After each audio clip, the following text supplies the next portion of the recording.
Voy a iniciar, es un poquito extenso este capítulo, pero más allá de esto,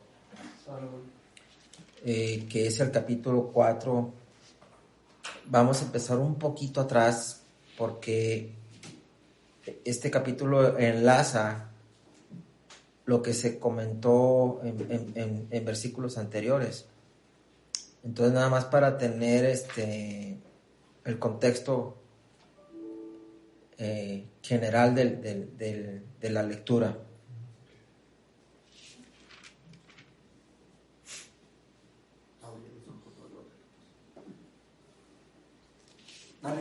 Sí, ok. Vamos a leer en el capítulo 3.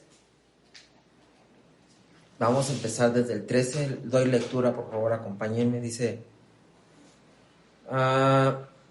hermanos, yo mismo no pretendo haberlo ya alcanzado, pero una cosa hago, olvidado ciertamente lo que queda atrás y extendiéndome a lo que está delante, prosigo a la meta, al premio del supremo llamamiento de Dios en Cristo Jesús. Así que todos los que somos perfectos, esto mismo sintaos, y si otra cosa sentís, esto también os lo revelará Dios. Pero en aquello a que hemos llegado, sigamos una misma regla, sintamos una misma cosa. Hermanos, sed imitadores de mí y mirad a los que así se conducen según el ejemplo que tenéis en nosotros. Porque por ella andan muchos, de los cuales os dije muchas veces, y aún ahora lo digo llorando, que son enemigos de la cruz de Cristo, el fin de los cuales será perdición, cuyo Dios es el vientre y cuya gloria es su vergüenza, que solo piensan en lo terrenal, mas nuestra ciudadanía está en los cielos, de donde también esperamos al Salvador, al Señor Jesucristo, el cual transformará el cuerpo de la humillación nuestra, para que sea semejante al cuerpo de la gloria suya, por el poder con el cual puede también sujetar a sí mismo todas las cosas. Y ahí inicia el capítulo 4, dice, así que, esto lo podemos traducir como por lo anterior, por lo tanto, entonces, hermanos míos, amados y deseados, gozo y corona mía, estad así firmes en el Señor. Amados, ruego a Evodia y a Síntique que sean de un mismo sentir en el Señor. Asimismo te ruego también a ti, compañero fiel, que ayudes a estas que combatieron juntamente conmigo en el Evangelio, con Clemente también y los demás colaboradores míos, cuyos nombres están en el libro de la vida. Regocijaos en el Señor siempre. Otra vez digo, regocijaos. Vuestra gentileza sea conocida de todos los hombres. El Señor está cerca. Por nada estéis afanosos, sino sean conocidas vuestras peticiones delante de Dios en toda oración y ruego con acción de gracias. Y la paz de Dios, que sobrepasa todo entendimiento, guardará vuestros corazones y vuestros pensamientos en Cristo Jesús. Y luego dice el 8, por lo demás, hermanos, todo lo que es verdadero, todo lo honesto, todo lo justo, todo lo puro, todo lo amable, todo lo que es de buen nombre, si hay virtud alguna, si algo digno de alabanza, en esto pensad. Lo que aprendisteis y recibisteis y oísteis y visteis en mí, esto haced, y el Dios de paz estará con vosotros. Luego viene el versículo 10 al 19, 20 al 23, pero como que aquí hay una división en el mensaje, ¿sí? El capítulo 10, el versículo 10 está hablando acerca de los dádivas. Voy a leerlo muy rápido también. Quiero principalmente centrarme en la primera parte del capítulo 4. Bueno, ok, entonces vamos primero con el capítulo 4, los primeros versículos. Miren, allí las partes que yo logré destacar y que pude entender o que me llamaron más la atención y que les comparto hoy en día es que este capítulo 4 en realidad inicia con una continuación de los de lo que Pablo ha venido diciendo acerca de lo que es vivir en Cristo, lo que significa vivir en Cristo, lo que nosotros tenemos que hacer como iglesia, como hijos.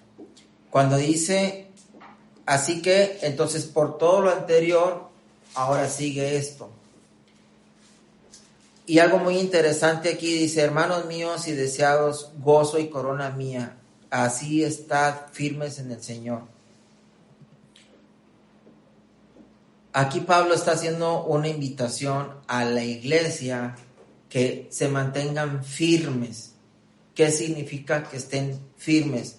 Ahora, hay que destacar esta parte de cómo se está refiriendo Pablo a la iglesia, hermanos, amados, gozo y corona mía, es decir, de alguna manera él se siente satisfecho, no quiere decir que orgulloso, satisfecho de que ellos representan la obra que él ha estado levantando en la iglesia. Por eso dice corona mía, es algo exitoso de alguna manera que él ha hecho, Pablo así lo maneja, pero aquí el mensaje es, estad firmes en el Señor. ¿Qué significa estar firmes en el Señor? ¿Qué les está diciendo? Si me acompañan, por favor, a Mateo 7, 24, 25. Alguien que lo tenga por ahí, que me lo quiera leer. Mateo 7, 24, 25. Cualquiera pues que me oye estas palabras y las hace, lo compararé a un hombre prudente que edificó su casa sobre la roca. Descendió lluvia y vinieron ríos y soplaron vientos y volvieron contra aquella casa y no cayó porque estaba fundada sobre la roca. Ok. Estad firmes, y estaba dándonos la parábola de la persona que construyó su casa sobre la arena y sobre la roca, que vinieron viento y lluvia y que solamente una prevaleció, aquella que estuvo cimentada, fundamentada sobre la roca. Aquí Pablo de alguna manera le está diciendo que va a haber situaciones en la iglesia, en la vida del creyente, y que nosotros en todas estas situaciones debemos de mantenernos firmes. Y esto me llama la atención que Pablo hace esa lectura y esa puntualización para entrar al tema de Evodia y Síntique.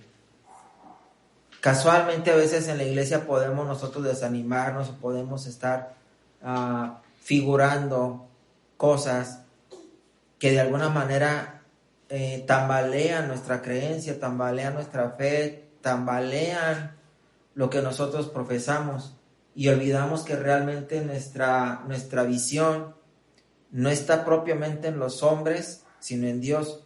Pero sí quiero decir que a veces también eso es una salida fácil, porque más adelante, y hemos visto más también en capítulos anteriores y versículos anteriores, cómo Pablo se pone como ejemplo de lo que Dios hace. O sea, no es simplemente decir, yo voy a la iglesia y voy a ver a Dios y no voy a ver a los hombres, sino que de alguna manera sí nosotros como hijos tenemos un compromiso delante de Dios, y lo vamos a ver otra vez más adelante, en nuestra actitud, en nuestro fruto, en nuestro comportamiento, ¿sí? Y no nada más decir, pues ahí no me interesa esa parte. Lo que piensan los demás. No me interesa lo que piensan los demás, ¿sí? Es bien importante esto, y eso al final tiene que ver también con el amor al prójimo, el cuidado, ¿no? Porque luego hacemos tropezar a la gente. Primero con el amor a Dios. Así es. Entonces, dice el versículo 2, ruego a Evodia y Síntique que sean de un mismo sentir en el Señor. Aquí, evidentemente, había un problema entre dos mujeres. Y no tenemos claro cuál era el problema. Probablemente, y en lo que yo estuve estudiando, se estaba refiriendo al tema de las ofrendas y la administración. Pero al final del día es figurativo, no es relevante. Simplemente se está hablando de que hay dos personas que están discutiendo en la iglesia por lo que sea, ¿sí? Y que Pablo les está pidiendo que sean del mismo sentir en el Señor. Miren, aquí quiero que me acompañen a Filipenses 2:3 y Filipenses 3:16, por favor. 2:3, ahí atrásito.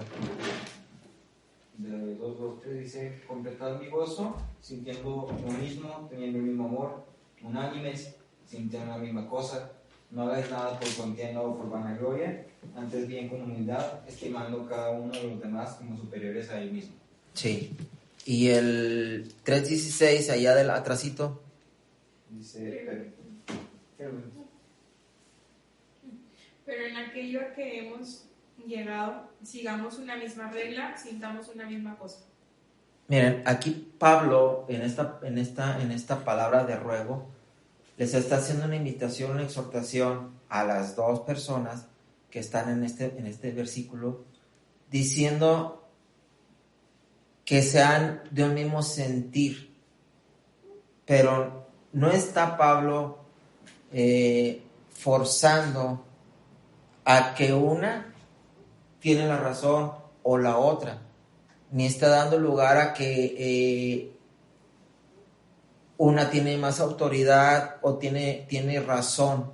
Aquí lo que Pablo enfoca, y a veces es donde nosotros tenemos que tener cuidado, que mi visión es en lo que el Señor dicta, en lo que el Señor me enseña, ¿sí? Nosotros a veces en la iglesia podemos tener discusiones acerca de doctrina o acerca o puedes tener pueden ser discusiones internas en la iglesia, desacuerdos, pueden haber desacuerdos internas de la iglesia, como iglesia hablando en su contexto, o que la misma iglesia tiene desacuerdos o conflictos con filosofías externas a la iglesia, de Dios no existe, sí existe, todas esas cosas. Pero también pueden ser cosas personales. Pero aquí el punto más importante no es que yo tenga la razón, ni la tenga la otra persona. ¿Qué es lo que Dios quiere que yo haga? Y muchas veces aquí podemos sentirnos frustrados, exactamente, porque podemos pedirle a Dios: Señor, pues muéstrale a fulano que está equivocada, o muéstrale a fulano que está equivocado porque yo tengo la razón, o cámbialo a él porque él es el que necesita cambiar, y estoy en esa discusión y no estoy siendo en un sentir con el Señor. Yo tengo que buscar esa unidad, la otra persona tiene que buscar esa unidad con el Señor, y el Señor va a resolver, y a cada uno nos va a decir lo que tenemos que hacer, sin necesidad de que sea una imposición, o sea, algo que la otra parte pueda vanagloriarse: yo le gané. No, se trata al final del día de un fruto. Llevo ahí como una consecuencia a mi alineación hacia lo que Dios quiere que yo haga, ¿sí? Cuando las dos personas están buscando alinearse a la palabra de Dios, están unánimes, es lo mismo, las dos quieren lo mismo, las dos quieren agradar a Dios, y eso nos lleva en consecuencia acuerdos, pero más que eso estoy en paz, estoy satisfecho con el acuerdo o lo que haya pasado, porque Dios ordenó las cosas, no las impuse yo, no salí yo victorioso sobre. Aquí es bien importante, a mí me llamaba la atención, bueno, aquí por alguna razón son dos mujeres, quién sabe por qué, ¿verdad? Como en el caso de Eva, ¿verdad? Que una mujer agarró del fruto. No quiero ir a la cargada, pero aquí hay pues igual no sé si esto puede ser hasta figura de iglesias también, en un momento dado, de doctrina de iglesias, una doctrina de una iglesia y otra, puede ser, ¿sí? Pero bueno, el mensaje aquí es que nosotros en toda situación, en todo conflicto, buscamos qué Dios quiere que yo haga. Si me pueden acompañar a Salmo 133, 1-3 y Marcos 9:50. Salmo 133. 1-3 y Marcos 9:50. 9:50. ¿Quién tiene Salmo 133, 1:3.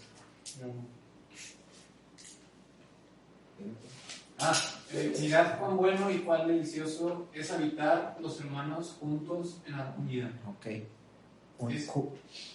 Juntos y en armonía. Armonía está con mayúsculas. Digo, habitar está con mayúsculas. Exactamente. Yo estoy en esa unión.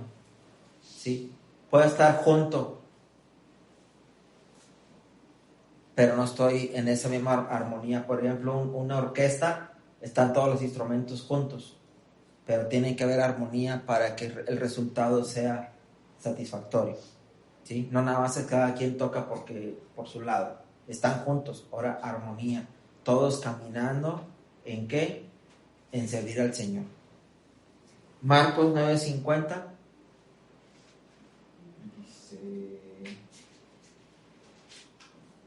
Dice, buena es la sal, mas si la sal se hace insípida, ¿con qué la sazonaréis?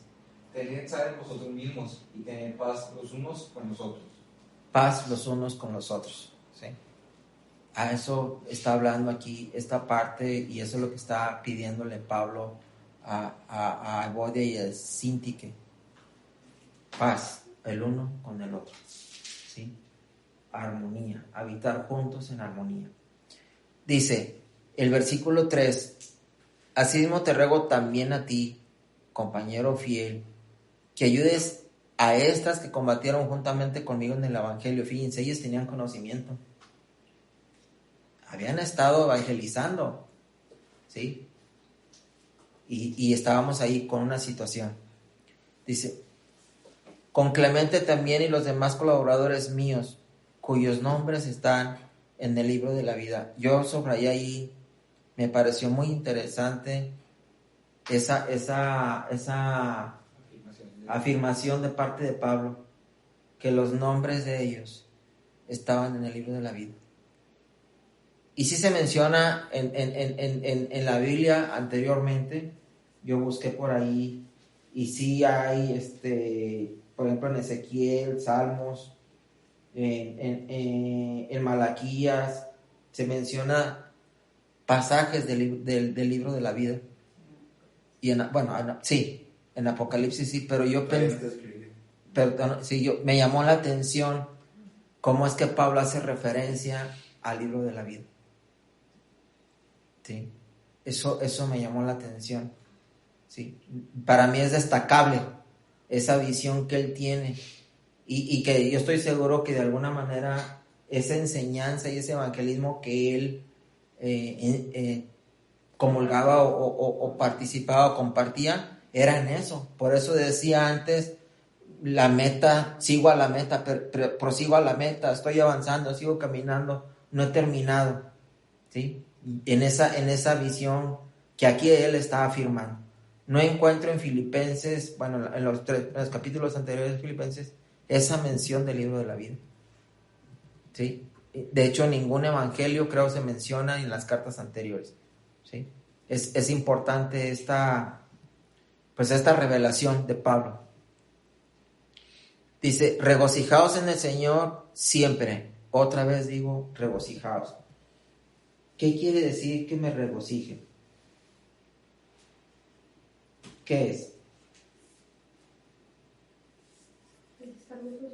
Estar gozoso. Si me acompañan a Isaías 25:9, por favor. Salmos 9:14. Pero ¿por qué estoy gozoso? Esa es la gran pregunta. ¿Por qué me puedo regocijar? ¿O qué es lo que me llena de gozo? ¿Qué es lo que llena de...? Ahí es justamente el contexto. ¿Sí? Dice, y los demás colaboradores míos cuyos nombres están en el libro de la vida, regocijaos en el Señor siempre. Otra vez digo regocijaos, o sea, porque soy salvo, porque... Eso. Otra vez, perdón, Isaías. 25:9. ¿Isaías 25:9? 25:9 y Salmos 9:14. Y si quieren anotar ahí, 90:14 y 16. 90:14. Y 16. 16, 9, 11. Y justo es lo que dice Nora. El gozo o el regocijo al que está haciendo aquí Pablo referencia es por el amor de Dios que tuvo para con nosotros y que porque a través de eso nosotros somos salvos. Por esa vida eterna, porque tenemos porque tenemos la posibilidad, la opción de nosotros escoger estar inscritos en la vida eterna. A eso se refiere este gozo, o sea, gózate porque el Señor te ha salvado. Eso les está diciendo, gózate. ¿Sí? Bien, Noni. Luego dice, y cada versículo va amarrando con lo de anterior, de verdad, dices, vuestra gentileza sea conocida de todos los hombres, el Señor está cerca. Ok, sí, perdón. Isaías 25:9, por favor. Y se dirá en aquel día, he aquí, este es nuestro Dios, le hemos esperado y nos salvará. Este es Jehová a quien hemos esperado, nos gozaremos y nos alegraremos en su salvación. Nos alegraremos en su salvación. ¿Qué es lo que decía Noah? Nos alegraremos, nos gozaremos en su salvación. 90:14, alguien que lo tenga por ahí. Para que cuente yo todas sus alabanzas en la puerta de la hija de Sión y me goce en tu salvación. Me goce en tu salvación. ¿Sí? Nos gozamos en la salvación. Y pues sí, ahorita que Aarón nos compartía lo de esta parte eterna, pues sí, es para gozarnos, ¿verdad? El Salmo 16, 9, 11. Se alegró por tanto mi corazón y se gozó mi alma, mi carne también reposará confiadamente, porque no dejarás mi alma en el Seol, ni permitirás que tu santo vea corrupción. Me mostrarás la senda de la vida, en tu presencia y plenitud de gozo, delicias a tu diestra para siempre. ¿Se fijan? Que simplemente afirma lo que Nora, lo que Pablo nos menciona, gózate. ¿Por qué me voy a gozar? Pues porque tengo vida eterna. Porque el Señor tuvo, porque mi nombre está en vida, porque el Señor tuvo misericordia de mí, ¿sí? Porque tuvo que descender, morir por mi causa y por esa razón yo tengo la opción, la posibilidad de que mi nombre esté en el libro de vida eterna. Mi nombre está escrito. Ese es el gozo. Eso es lo que le está diciendo Pablo. Gócense. Y a lo mejor para nosotros hoy en día resulta, pues no sé si trivial o podemos menospreciar ese sacrificio, pero la verdad es que cuando lo ponemos en el contexto de la eternidad, pues no hay forma. Y Dios nos dice muy claramente en la palabra que por nosotros no hay forma de tener acceso a esa vida eterna. No es por nuestras obras, no es por lo que hacemos. ¿Sí? Esa es la única manera. Dice el versículo 5, vuestra gentileza sea conocida de todos los hombres. El Señor está cerca.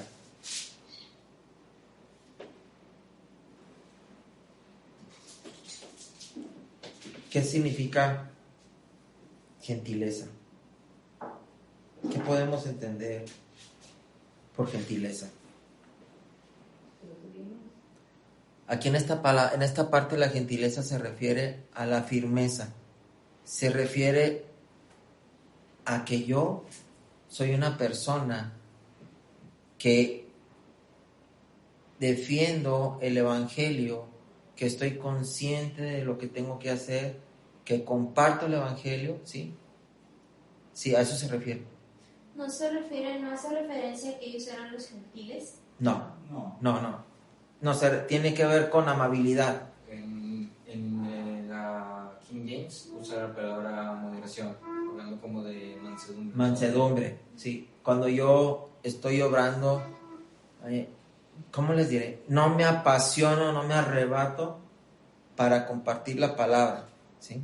A eso se refiere gentileza en esta parte. Lo que yo leí del comentario del griego dice que la palabra gentileza se traduciría más bien como dulce razonabilidad. O sea, y es una palabra que engloba la idea de estar dispuestos a rendir nuestros derechos para evitar un conflicto. Si estar dispuesto a rendir mis derechos, a pues renunciar a ellos por otras personas.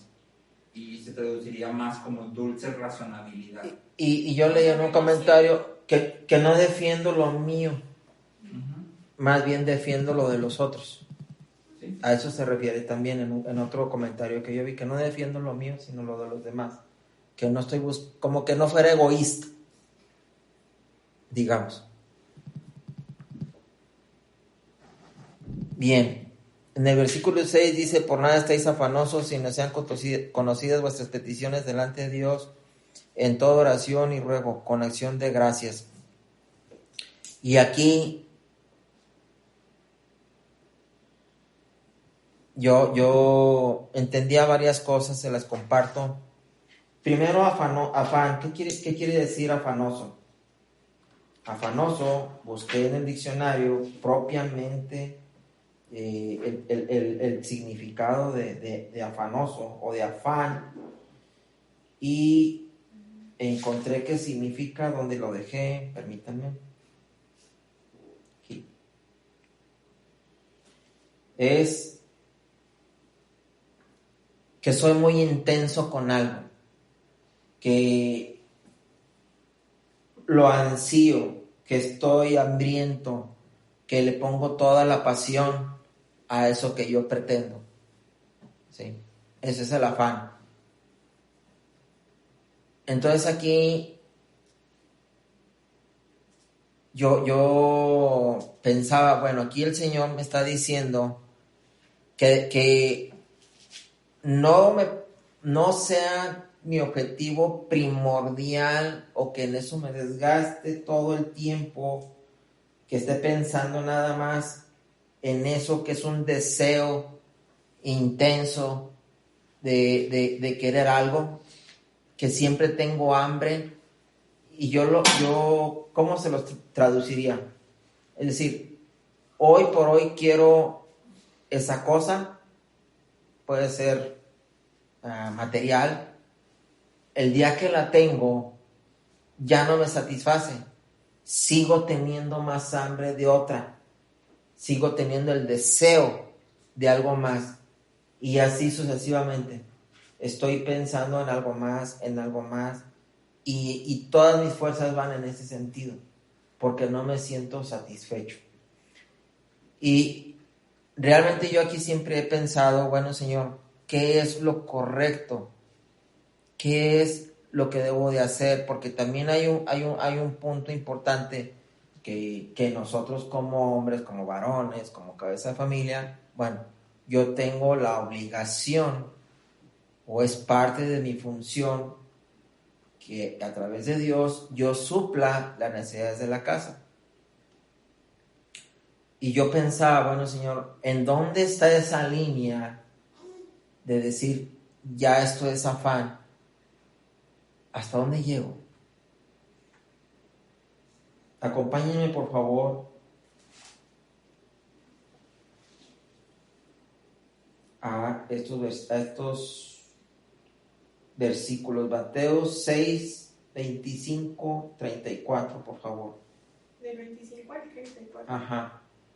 Por tanto os digo, no os afanéis por vuestra vida, qué habéis de comer o qué habéis de beber, ni por vuestro cuerpo, qué habéis de vestir. ¿No es la vida más que el alimento y el cuerpo más que el vestido? Mirad las aves del cielo, que no siembran ni ciegan ni recogen en graneros, y vuestro Padre Celestial las alimenta. ¿No valéis vosotros mucho más que ellas? ¿Y quién de vosotros podrá, por mucho que se afane, añadir a su estatura un codo? Y por el vestido, ¿por qué os afanáis? Considerad los lirios del campo, como crecen. No trabajan ni hilan. Pero os digo que ni aun Salomón con toda su gloria se vistió así como uno de ellos. Y si la hierba del campo, que hoy es y mañana se echa en el horno, Dios la viste así, ¿no hará mucho más a vosotros, hombres de poca fe? No os afanéis, pues diciendo, ¿qué comeremos, o qué beberemos, o qué vestiremos? Porque los gentiles buscan todas estas cosas, pero vuestro Padre Celestial sabe que tenéis necesidad de todas estas cosas.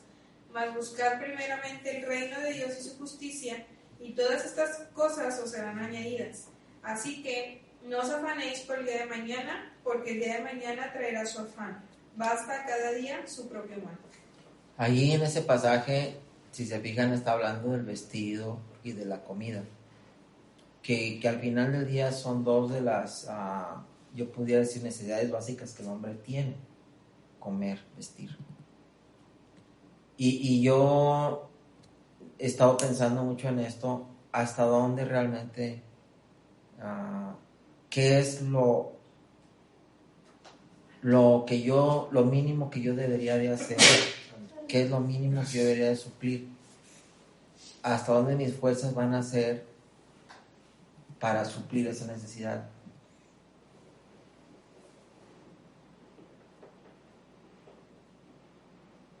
Y de repente no encontré una respuesta propiamente que me diga, debe ser así. Miren, acompáñenme a 2 Tesalonicenses 3, 7, 9, por favor.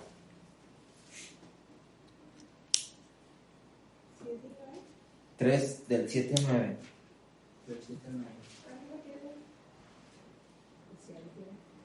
Porque vosotros mismos sabéis de qué manera debéis imitarnos, pues nosotros no anduvimos desordenadamente entre vosotros, ni comimos de balde el pan de nadie, sino que trabajamos con afán y fatiga día y noche, para no ser gravosos a ninguno de vosotros, no porque no tuviésemos derecho, sino por daros nosotros mismos un ejemplo para que nos imitéis. Ahí Pablo está hablando acerca de que en su momento dado, cuando ellos tuvieron necesidad y no tenían, supongo yo, recursos para suplir, o en la iglesia o para ellos mismos, trabajaron de noche y de día, literal. Entonces, aquí el equilibrio, yo decía, bueno, aquí Pablo mismo está diciendo que él tuvo que trabajar de noche y día con nosotros para suplir y no depender de las ofrendas de la iglesia. Y aquí en este pasaje, en este versículo, Dios nos dice, no te afanes, ¿por qué vas a comer? ¿Qué vas a vestir? Yo creo que el punto o el equilibrio, en mi opinión, y por lo que estuve escudriñando y entendiendo, es el punto de equilibrio es que yo no me voy a echar a la hamaca, digámoslo así, en decir, pues aquí me quedo en casa, que al cabo Dios promete que Él me va a suplir. Esa sería la parte más cómoda y la más equivocada, porque Dios sí me está diciendo, tienes que esforzarte, tienes que trabajar. Y el otro escenario es este que encontramos con Pablo, que probablemente en ese momento, por causa de que tenía una situación, tuvo que dedicar más tiempo de lo necesario para suplir esa parte material. Ahí es donde yo pudiera encontrar que el equilibrio es, habrá momentos en los que lo vas a tener que hacer así, pero no es. 2 Tesalonicenses 3, 7, 9, pero no debe ser siempre. El afán no es que día a día y tu visión y tu esfuerzo, o caes en el afán cuando todos los días tu esfuerzo radica en que quieres más y nunca estás satisfecho con lo que Dios ya te dio. Yo creo que esa es la línea delgada en donde podemos equivocarnos como hijos de Dios. ¿Hasta dónde? ¿Hasta dónde debo de llegar?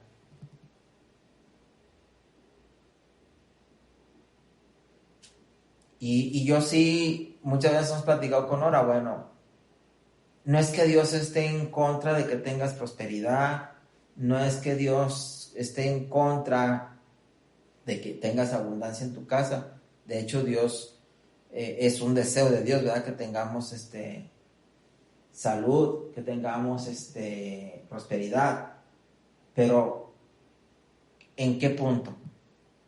Y este pasaje a mí en particular me lleva a meditar.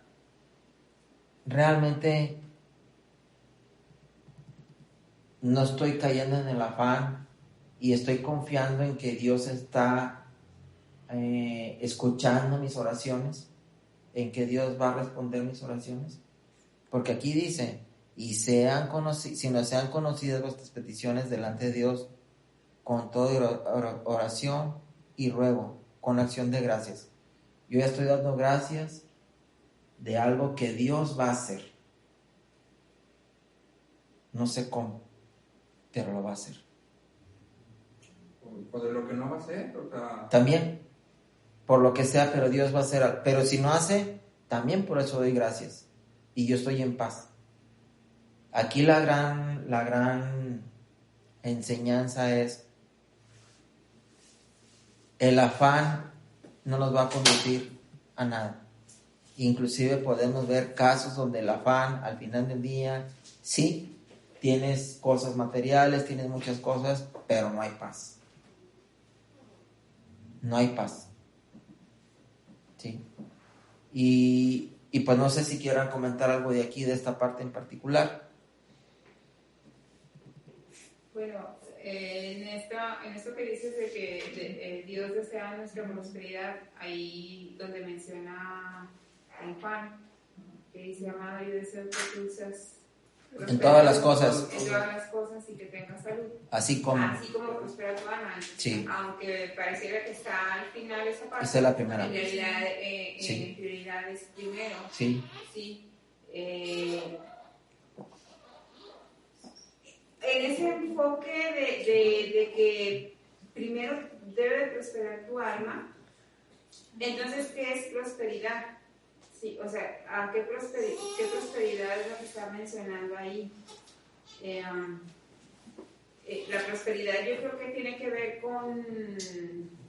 no es que yo diga que Dios no esté de acuerdo en la prosperidad material, pero creo que aquí se está refiriendo a una prosperidad que va más allá, ¿sí?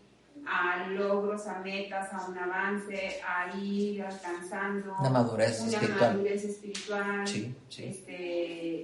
Esa es la prosperidad que Dios desea para nosotros como sus hijos. Ajá.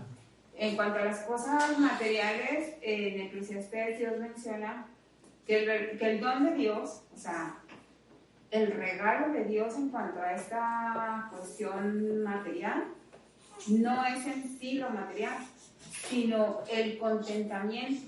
Así es. ¿Sí? Que teniendo poco o teniendo mucho, tengamos contentamiento. Ese es el verdadero don. ¿Sí? No la abundancia de bienes propiamente, sino el contentamiento, el estar contentos, entendidos, agradecidos con lo que tenemos. Sí, hablando de cuestiones materiales. Y que eso choca con lo del afán. Y en realidad aquí lo menciona Pablo, justamente en esto que te estás hablando, porque él dice que te regocijes porque tu nombre está en el libro de la vida. Ese es el motivo de nuestra alegría, de nuestro contentamiento, de nuestro gozo, de nuestra alabanza. Ese es el motivo, no las cosas que Dios me da materialmente. No es en ese sentido, sino en lo que ya nos dio espiritualmente. Y sin dejar de hacer lo que nos toca como... Exactamente, y tampoco sin satanizar esa cuestión de la riqueza. Estoy de acuerdo. No es que la satanices, pero creo que la prosperidad... Pero ese sería como una añadidura. Exactamente. Sería una añadidura al final del día. Y ahorita, ahí en Mateo 6:33, que lo leía casi, dice: busca primeramente el reino de Dios y su justicia, y todas estas cosas que serán... Es la añadidura, la riqueza. Sí, o sea, todas estas cosas, está hablando de las cosas materiales, del vestido, de la comida, sí, pero primero es buscar el reino de Dios, y entonces pues todas esas cosas que necesitamos para vivir en esta tierra, Dios las va a proveer. Correcto. Dice el versículo 7: y la paz de Dios, que sobrepasa todo entendimiento, guardará vuestros corazones y los pensamientos en Cristo Jesús. ¿Cuál es esa paz de Dios? Esa reconciliación que yo tengo con Él. ¿Sí? Entonces, estar tranquilo, estar confiado. Sí. Busquemos Isaías 55, 11, 12, por favor. Jeremías 33, 6. Romanos 5, 1. El que tenga por ahí algo. 53, 11. No, Jeremías 33, 6. 55, 11 es en Isaías. 11 y 12. 55, 11. En Jeremías dice: He aquí que yo les traeré sanidad y medicina, y los curaré, y les revelaré abundancia de paz y de verdad. Paz. Al final es la palabra de Dios, ¿eh? Entonces estamos confiados en Él. Exactamente. La paz es esa palabra de Dios. Y luego en Isaías dice: así será mi palabra que sale de mi boca, no volverá a mí vacía, sino que hará lo que yo quiero y será prosperidad en aquello para lo que la envíe. Sí. La palabra de Dios es esa paz. Y creer en Él. Exacto. Entonces, si se fijan ahí, estos primeros versículos en realidad tienen que ver con el carácter que nosotros como hijos tenemos que tener, y que jamás debemos darnos por satisfechos en decir: yo ya terminé, yo ya llegué al punto que Dios quería que llegara. No, eso no va a acabar. Pablo mismo en el capítulo 3 nos está diciendo, sigamos. Para mí el vivir en Cristo es Cristo, y el morir es ganancia. Todo esto, al final, nuestro gozo, nuestra confianza, nuestra visión está en la palabra de Dios. Y en eso es donde debemos de trabajar. Todo esto que tenemos aquí, inclusive esta discusión de iglesia, se resuelve cuando yo busco la palabra de Dios. Porque estoy haciendo, aunque soy un individuo independiente, mi común denominador contigo es la palabra de Dios. Y eso me va a llevar a resolver mis diferencias, me va a llevar a perdonar, me va a llevar a estar en paz. ¿Sí? En el 8 dice: por lo demás, hermanos, o sea, después de todo esto, dice: por lo demás, hermanos, todo lo que es verdadero, todo lo que es honesto, lo justo, lo puro, lo amable, lo que es de buen nombre, si hay virtud alguna, si algo digno de alabanza, en esto pensar. Todas estas características, digo, por cuestión de tiempo, ya se fue mucho rato, al final son virtudes que de alguna manera el pueblo griego ahí veía en la gente, y por eso Pablo hace referencia a esto, ¿sí? Es fácil que tú destaques de estas cualidades, voy a ponerlo así. Por eso Pablo hace esa pequeña diferencia. No debe ser problema para ti. Cada uno de esos, bueno, tiene su significado. Por ejemplo, verdadero, pues que sea real. Honesto, pues que sea honorable, noble. Justo, pues que sea recto. Puro, que no haya corrupción en ello, ¿sí? Amable, pues que sea agradable, de buen nombre, que tiene reputación, que tiene testimonio. Entonces Pablo está invitando a la gente a que en esto, cuando dice pensar, es meditar de manera profunda en estas cosas, meditar en esto, ¿sí?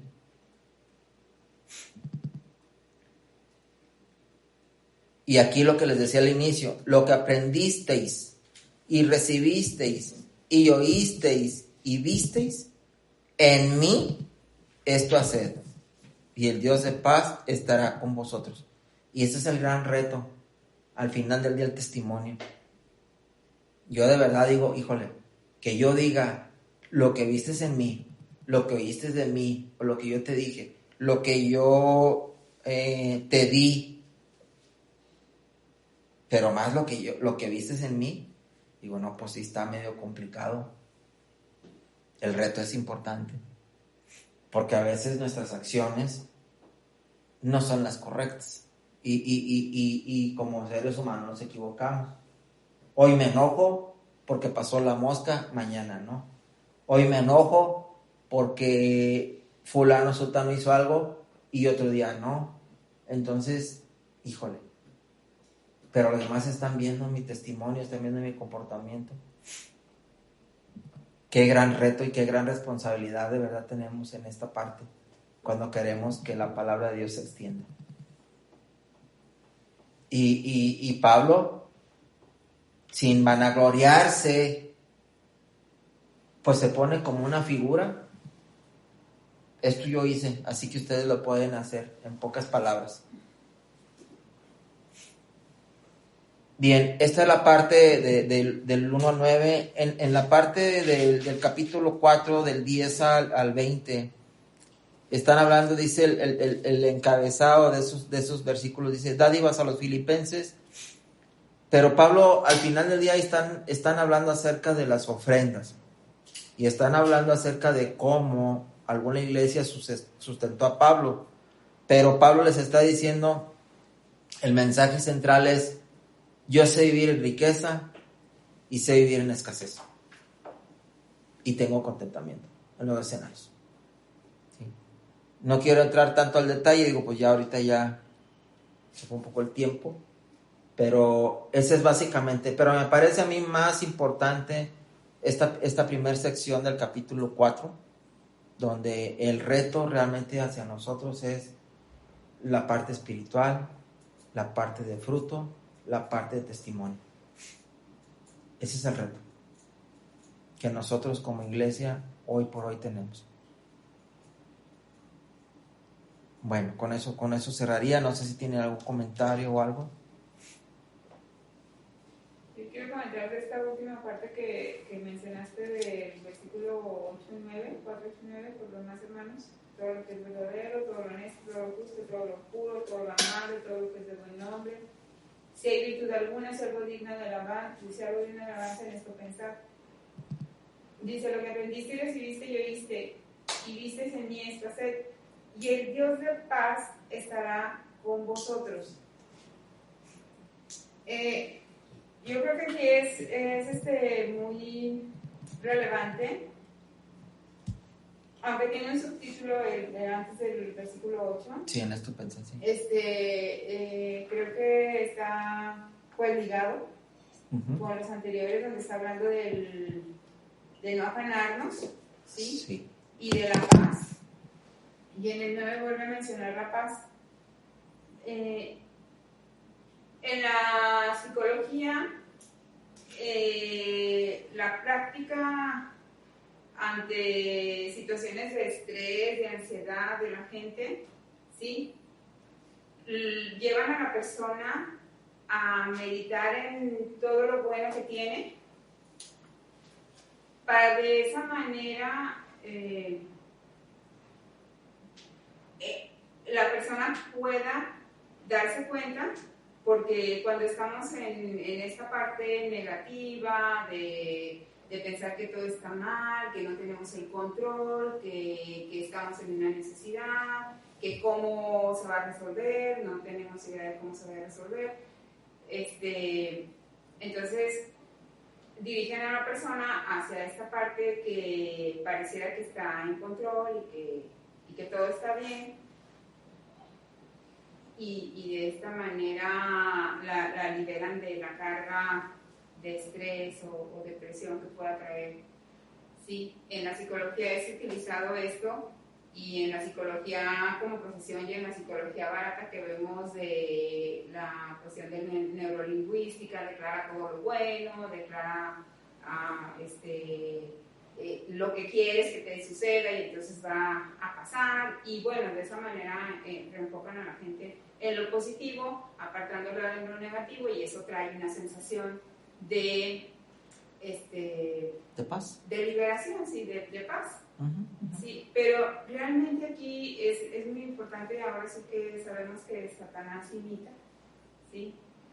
Lo que Dios nos da, y esta es nuestra riqueza, y esta es nuestra herencia, y acá lo dice Pablo, aquí adelante, que eso en En el 19, mi Dios pues suplirá todo lo que os falte conforme a sus riquezas en gloria en Cristo Jesús, hablando de las dádivas. Muchas veces la gente no da porque dice, es que si doy me voy a quedar sin nada y no voy a completar, ¿sí? Cuando Dios dice que no te afanes. Y Pablo les está hablando de esto a los filipenses, y sin embargo acá está haciendo mención de que ellos, aunque estaban aquí pues en alguna situación de necesidad, si les está diciendo cómo van a encontrar esta paz en Cristo, también les está agradeciendo que ellos dieron. Participaron, sí. Participaron. Sí. Entonces, creo que aquí es importante entender nuestra herencia y que, pues, esta es una práctica, esto de meditar no es algo así como que, pues de repente acuérdate y medita en esto. No, o sea, aquí está diciendo, piensa en esto. Sí. Piensa en todo lo bueno, en todo lo justo, en todo lo honesto, en todo lo puro, en todo lo amable. ¿Y qué es todo eso? Pues todo lo que tenemos en Cristo.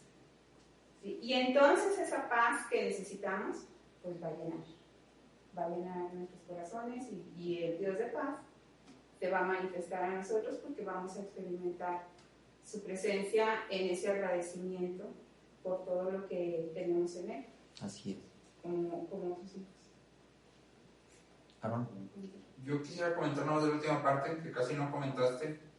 Filipenses pues o se conoce como la epístola del gozo, ¿no? Porque el gozo, regocíjense, gócense, se repite varias veces. Pero ahora que lo estamos estudiando, para mí tiene más este tinte de ciudadanos del cielo. Pues al final Pablo sí dice regocíjate, gózate, pero siempre su visión al final de todas las instrucciones que da, sean del mismo sentir, tengan este sentir, es porque son ciudadanos del cielo.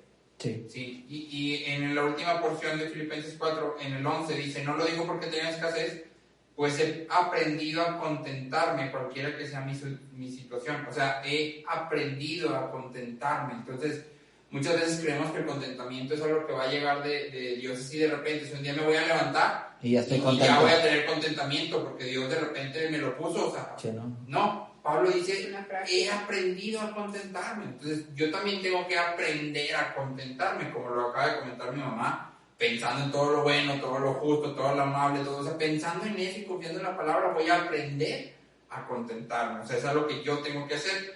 Y luego dice en el versículo, que ese todo el mundo lo sabemos, 13, todo lo puedo en Cristo que me fortalece. ¿Sí? Y esa es la base de mi contentamiento, que lo que sea que yo tenga que hacer, lo puedo hacer en Cristo. No dependo de si tengo muchos recursos, si no tengo recursos, si tengo salud o no tengo salud. O sea, en Cristo puedo hacer lo que tengo que hacer. Si este versículo es usado para motivacional, no es realmente... tus proyectos los puedes hacer en Cristo, no tiene nada que ver con eso. Y luego en el versículo 17 dice, no es que busque dádivas, sino que busco fruto que abunde en vuestras cuentas. Entonces, el hecho de que tú y yo demos a la iglesia y que sostengamos a los siervos y a los ministros de nuestro dinero, el que ganas trabajando, eso es una evidencia del fruto que está habiendo en tu vida. Porque quiere decir que has cambiado tu manera de pensar respecto a las riquezas, a lo material. ¿Sí? Entonces, eso es algo a notar. Y luego en el 19, que ya leí mi mamá, dice, mi Dios pues suplirá todo lo que os falta conforme a sus riquezas en gloria en Cristo Jesús. Y suplirá todo lo que os falta. ¿Quién decide cuánto te falta? ¿O cuánto te sobra?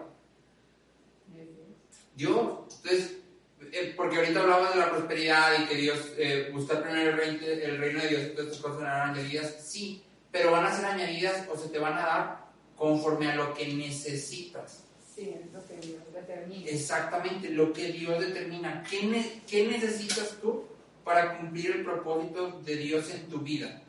Eso es lo que Dios te va a dar. O sea, no quiere decir que vas a ser rico cuando busques primeramente el reino de Dios. No quiere decir este versículo superar todo lo que os falta, que voy a alcanzar mis sueños y mis objetivos. No.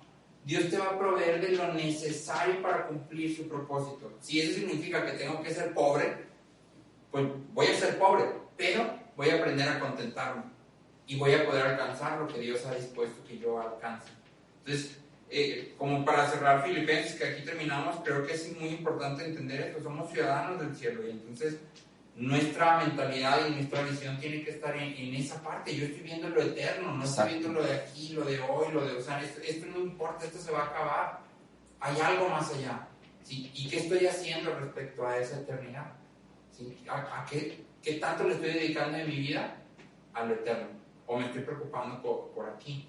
Sí, ahorita hablaba del afán, y yo creo que el afán es esta parte de, o la línea del afán es cuando mi trabajo, mis actividades me quitan la paz, porque afán al final significa un cuidado que te carga, que te mueve, ese es afán. En inglés de hecho uso la palabra careful. Entonces, Cuidado. Ajá, de cuidado, pero en un sentido negativo, algo que te tiene con tanto cuidado que estás mal, presionado, preocupado. Sí, ese es un hambre, un deseo que te consume en la vida. Exacto, o sea, estás ahí todo el tiempo nomás así... pensando en cómo resolver esa parte que tú quieres. Exacto. Entonces, ahí es la línea del afán. Preocúpate por trabajar, porque como leíste de Pablo, dice que trabajó, pero con la vista en lo eterno, porque Pablo trabajó para el eterno. O sea, aún ahí cuando él se estaba manteniendo, no se estaba manteniendo para hacerse rico, se estaba manteniendo para seguir en la obra de Cristo. O para participar en las obras de Cristo, no sabemos cómo en la iglesia, ¿no sabemos? Sí, o sea, estaba trabajando porque andaba de misiones. Sí. Tenía que comer, pero andaba de misiones. Sí. Entonces, ese es la onda, o sea, que nuestro enfoque siempre esté en lo eterno, sin importar lo que hagamos. Pues nada más. Sí, yo nada más ahí como un comentario, es cuando dice se ha aprendido. Nosotros como hombres de repente podemos sentirnos frustrados con decisiones de otros hombres o situaciones que nos aquejan y se nos va el tiempo y el sueño en esa parte hasta que poco a poco empezamos a confiar en Dios y se nos quita, ¿sí? Pero bueno, con eso terminamos Filipenses. Bien, gracias. Vamos a orar por las ofrendas. Y bueno, Padre, te damos gracias por esta enseñanza y ahora, Señor, pues por las ofrendas, Señor, que seas tú dirigiendo cómo se usan y por tu dirección, Padre, que no hagamos lo que nosotros queremos, sino tu voluntad. En el nombre de Cristo Jesús. Amén.